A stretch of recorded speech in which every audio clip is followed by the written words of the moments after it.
So my name is Scott Spitzer, and I'm an associate professor of political science here at Cal State Fullerton. And I'm really excited to welcome you to Cal State Fullerton. And if obviously you're here because you're interested in a political science major, and I think that if that's the case, I think you've chosen quite well. Obviously, I'm a little partial to that because I'm a political scientist myself, but I really think this is a wonderful major for undergrads.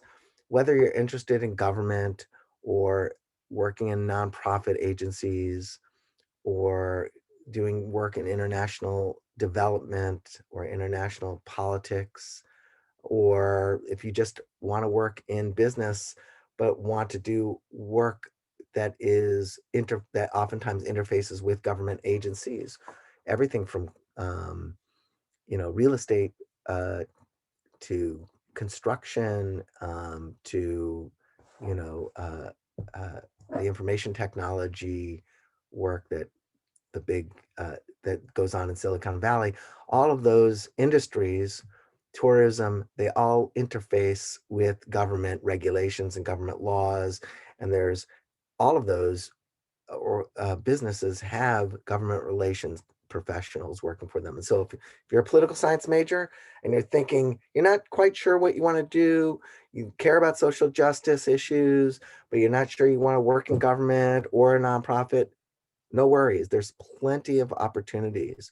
And secondly, the political science major is a wonderful major if you're thinking about going on to law school or a public policy degree, master's degree in either public administration or master's degree in international affairs or master's degree in public policy. Those kinds of graduate programs love to accept students with political science majors. So all the good reasons why you've chosen well. Um, More importantly, from your perspective of what's your experience going to be like at Cal State Fullerton, the political science major here is very flexible. So we don't we it's not a highly structured program. Um, the Our coursework is not in a more formal way really cumulative, although there are certain courses you would have to take as prerequisites for the higher number courses, the upper level courses, but not a lot of courses. So all of you will have to have taken Political Science 100 as part of your general education requirement, whether you took it at the community college level or whether you're going to take it here at Cal State Fullerton. Political Science 100 is actually not part of our major because it's a GE requirement for every student, but it is a prerequisite for a number of our classes. Um, the other sort of lowest level political science course is Political Science 200, which is Introduction to Political Science. So everybody has to take that core course. Gives you a general overview of what political science is about. Um, and one of the things you should know, right, that political science, and many of you probably already know this, political science has 4 or 5 different fields that we can identify, subfields. There is American politics, there is international relations, closely related to that. There's comparative politics, which compares different nations to each other, or it's a study of a particular region of the world. So that's slightly different than international relations, which is more about foreign policy and about international warfare and defense and trade policy, that kind of thing. Comparative politics, comparing elections in Latin America to the Baltics, for example. And then there's political theory, which is like political philosophy, where you're reading everything from Plato to NATO, as they say, everything from ancient political philosophers all the way up to very contemporary political philosophers grappling with big ideas. And then lastly, there's methods, and a lot of political science students really get nervous when I talk about statistics. Some political science students really like that, but it's the use of social science methodology to be able to analytically get a lot further when we study these different things. And that's the use of both quantitative data, numerical data, and being able to analyze that using statistics, but also qualitative research. There are methods to use. I'm a qualitative researcher where I look at interviews and archival materials and begin to put it into analytic categories organized according to social science methods. Okay, so without getting too much in the weeds, everybody in our political science program has to take um, courses that give them an introduction to those areas. Now, you don't have to take courses in every one of those areas, but you have to take it in 4 of the 5 areas. So we have breadth requirements of 4 different courses. So you might have to take, and we have specific courses there. But beyond that, your breadth requirements and your core requirement in Political Science 200, Introduction to Political Science, everybody has to take a required political philosophy course, Political Science 340. But then most of your major, about half of it is going to be electives. And these are electives that can be everywhere from, like, for example, I teach a class on media and politics, Political Science 448. That's an elective that would fulfill one of your elective requirements, your 7 courses that you have to take. Um, I also teach the presidency, which is also an elective. I teach the politics of social welfare policy, which is also an elective. So, and we have classes on Russia and China, on uh, politics of the Arab-Israeli conflict, all of these courses are electives. So as a student, you'll be putting together the major that you really want by taking the kinds of electives that address the kinds of things that you're most interested in. And I think that's really exciting because, you come into a major and instead of having to do everything that we tell you, we give you a big menu and we'll help you, of course, pick the courses. Now, there are certain kinds of requirements in the major that you have to hit, writing courses with a writing requirement that are officially recognized as that, but there's lots and lots of flexibility. We also even ask you to take a couple of courses outside of our field, which we call related fields requirements. So you're going to get a really broad education in political science. Um, but that's inside the classroom. Our political science major is also really well known for what we do outside of the classroom for our students. And we have a number of really amazing programs that you as a student may want to think about. One of which is the Washington, D.C. Internship Program.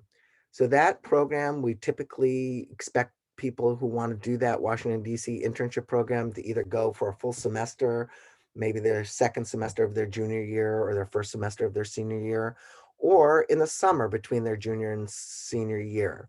We have faculty on uh, on site in Washington, D.C. from Cal State Fullerton who will be meeting with our students on a regular basis there and teaching a couple of courses. So you get course credit for 1 or 2 courses while you're in Washington, but you'll also be doing an internship in a Washington, D.C., either in government, working on Capitol Hill, for example, maybe for a member of Congress, or the U.S. Senate, or maybe working for the Supreme Court. We've had students placed there, or one of the federal agencies like the Department of Defense. Or a nonprofit organization, a lobbying organization in Washington, D.C. So we've had interns placed over the last more than a decade. The DC program has been running, and we have a lot of alumni in government and in nonprofit agencies and even in for-profit agencies that work with the federal government that can help our students get connected to the networks in Washington, D.C. So you'll have an amazing experience. Students love that. And many students will go to Washington, D.C., get that internship, come back for a full-time job after they graduate because they have made such an impression while they were there. So that's the Washington, D.C. program. We also have a moot court program that one of our faculty, Dr. Pam Fiber-Ostro, runs. And that program is an enormously successful program that takes students who are highly motivated, who are interested in a career in law, um, who go and get coached by Dr. Ostro to Fiber Ostro to learn how to argue a case before the Supreme Court, essentially. Prepare a brief, argue it, that kind of thing. And there are competitions with other universities and mock judges. I myself have pretended to be a judge for some practice sessions, for example, where students will make these arguments as if they're before the court, but they're arguing before these judges and then they're scored. Our students do so well in these competitions that we defeat regularly students from Ivy League institutions and UCs. So we're a really great team and it's an amazing experience, and it really positions students who complete that moot court program to get into top ranked law schools. So we have those two. I also run a exciting program called the Town Hall Meeting, where our students in an Intro to American Government course are put into teams, and then they eventually um, make arguments for public policy positions that they care about before local leaders that we bring onto campus. So, for example, this semester right now, I'm working with students who are going to be talking about the pandemic, about racial justice, about the economic crisis, and about political polarization to city council leaders from Fullerton, Tustin, and the like. So those are three big areas. And then we have clubs that you may want to know about. We have the Political Science Honor Society, Pi Sigma Alpha, for our top students. This is an amazing organization that does all sorts of activities, including helping with that town hall meeting that I've just talked about, putting on events for the political science department and for themselves on elections, before the elections, after the election, all sorts of different kinds of things, including an annual banquet. And if you're not an honor student and you're not in the Pi Sigma Alpha, we also have the Political Science Club, which every student who's a major in political science can join, regardless of your GPA. And they do all sorts of really interesting programs, debates about public policy issues, bringing in speakers, um, having, social events. So that's just a little bit of an overview of what our program is about. But three takeaways that I'm hoping you get from this. One, highly flexible major where you get to tailor your studies in a direction that's most interesting to you. Two, lots of opportunities for our graduates to either go into the workforce in many different areas or to for graduate study. And three, lots of outside of the classroom, high impact programs like Moot Court, like our Washington, D.C. program, like the Town Hall Meeting, like our Pi Sigma Alpha Honor Society and our Political Science Club. So I hope you'll come to Cal State Fullerton, and I'll get to have you in one of my classes this fall when we return back to in-person um, uh, instruction, and I can hardly wait to meet all of you. Thanks for coming. Continue recording this. So James asked a question about the kinds of connections that our Cal State Fullerton alumni may be able to help you forge if you were to go into Washington, D.C. I'm not, and he asks, do those extend to the U.S. State Department? And I'm not sure if we've ever placed anyone in the State Department. I'll have to follow up with that and ask Dr. Stanbaugh. I would not be surprised if the answer was yes, because we've been doing it for over a decade. So if we haven't ever placed someone in the State Department as an intern, I'm sure that's still a possibility if we haven't done it yet. So I'm sorry I can't be more definitive about that, but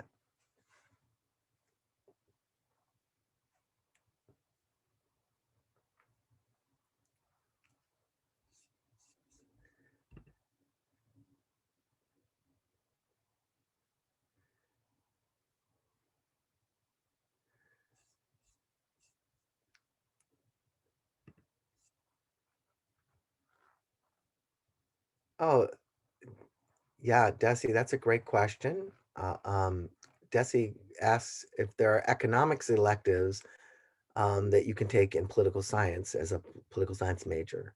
So we don't teach economics, but as part of the major, everybody's required to take um, two classes in what we call related fields.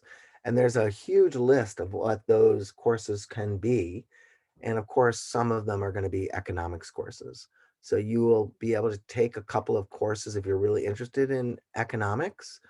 Um, you'll be able to take one or two courses in economics that are interesting to you and have them fulfill your courses in related fields requirement, where you have to take 6 units in that area.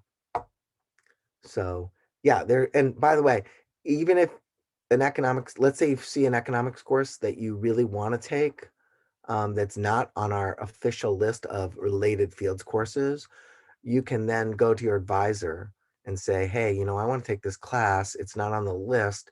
Well, can you authorize that as a related fields course? And we are very flexible. We want you to take classes outside of political science because economics, of course, is intimately related with politics, and vice versa.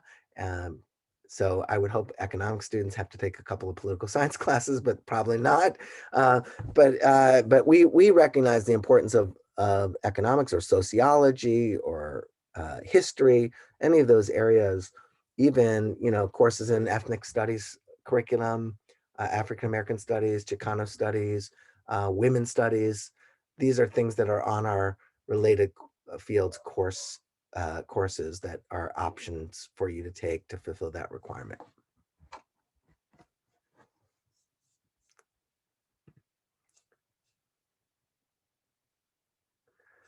Oh, well, if you're minoring in economics, you could probably figure out a way to do a kind of double dip where you take a couple of courses in economics that help you with your minor in economics, but also fulfill at least one of your courses in related fields for political science major.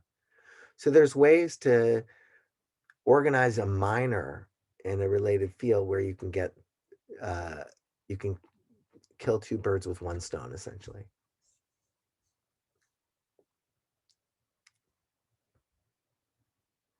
Well, I'm really glad at least I had a couple of students come in. James, where are you from? Are you still here? Are you from also from Fullerton? Or are you from someplace else?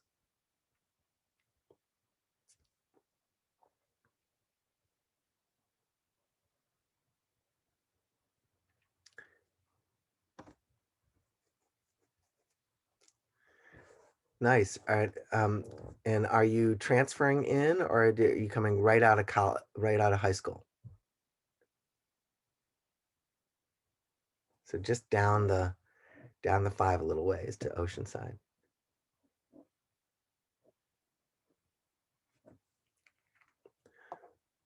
One other thing I should mention of interest to our political science majors, Cal State Fullerton's a very large campus.